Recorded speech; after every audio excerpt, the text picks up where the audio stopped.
Good morning, my amazing artists. Today in art, we're going to continue with our gnome project. Today we'll be working on the background, the landscape behind the gnomes. And once you get that done, you'll glue your gnome on your background.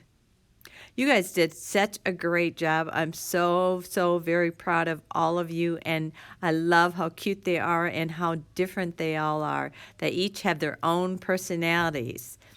I can't wait to see them all put together. Wait a minute, this wasn't a gnome that you guys did. This is a friend of mine whose dog dressed up as a gnome. Isn't he cute? Now, if you didn't make a gnome, after you do your landscape, I did cut out some gnomes, and you can color and glue those onto your paper. We've had a lot of friends out lately, so I didn't want you to feel bad. So go ahead and work on your landscape, and then you can glue your gnome on and color it. Now for the landscape for your gnome, you're going to need a white crayon, a dark green crayon, and a lighter green crayon, some glue, either a glue stick or a bottle of glue, and then of course you always write your name on the back. Now you can go ahead and get your supplies out while the teacher is passing out this paper, and make sure that you put your name on it. Now if you don't happen to have a white crayon, raise your hand and ask the teacher. Teachers, go ahead and pause the video while they get the supplies out. So what is a landscape? A landscape is an area of land that you can see. There are three types of main landscapes. One is coastal landscape, land around the ocean or sea. Miss Dana, Miss Adrian, Miss Stacy, Miss Johnson, Miss Jamie, and Coach Mason like this kind of landscape. That's where their happy place is. And it's usually very warm, and there's water and a beach involved. That's why they like it so much. Another kind of landscape is flat landscape. You might see a lot of farms and cornfields and windmills. And Kansas and Nebraska are states that are very flat if you've ever driven through there. Can you see how far you can see? You could see for miles because there are no mountains or oceans. You might see a windmill in the flatlands. The third kind of landscape is mountain landscape, land with mountains and forests and lots of rocks. Do you see how deep the forest goes? And there's all kinds of different rocks. This is Chelsea riding her bike through some beautiful rocks. This is Miss Patty and her husband with a background of mountains and a lake. In the seasons, the mountains all look different. There's some beautiful flowers.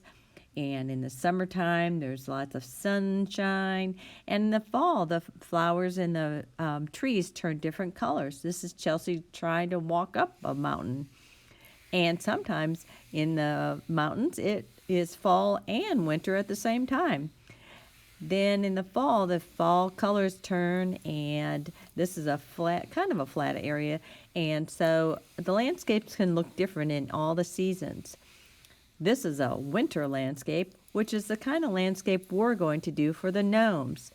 Chelsea loves the winter landscape, and she loves playing in the snow with her boyfriend. You can see that the rocks in the mountains look very cold and are covered with snow. That's the kind of landscape we're going to make for our gnomes.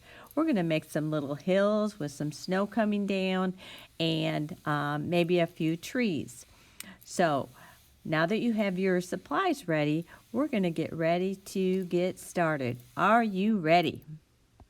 Make sure that you have your name on the back of your paper and get your white crayon out. That's the first crayon we'll be using. Remember, when we do this, you watch what I do and then you do it. So watch first. So the first thing you're going to do is make a dot on the right-hand side, about halfway up. It doesn't really matter where you put it. The next thing you'll do is put a dot at the bottom of the paper, not all the way over, but somewhere in the middle somewhere. And so watch what I do, and then you're going to connect that line. Now, a hill is kind of bumpy, so you're going to go wiggle, wiggle, wiggle, and connect those two dots to the bottom of the paper. Then on the left side, you're going to make another dot. Watch what I do.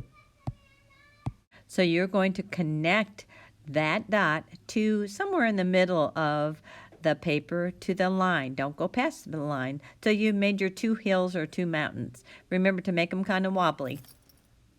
Now you're ready to make the snow on your mountains. You can either use the side of your crayon or color it just normal and color it all in to make it look really, really, really snowy. Once you get your snow-covered mountains or hills all colored, then it's time to make your trees. Now your gnome is going to take up the middle of your paper, so just try to concentrate on making a tree on the sides of your paper. Now I would use your light green crayon if you have it, and how I make my trees is I make a line and then I make a upside down V, and as I go down, the V's get longer and longer. That's how I make my evergreens, but if you want to make your evergreens a different way, that is totally okay. Then once you get the trees drawn with the light green, you might want to go over with the dark green and add a little color to the branches to make them two variations of green. Kind of looks pretty that way. See how it kind of makes the trees pop out up from the paper? Then you can take a brown marker or a brown crayon and make the trunk of the tree.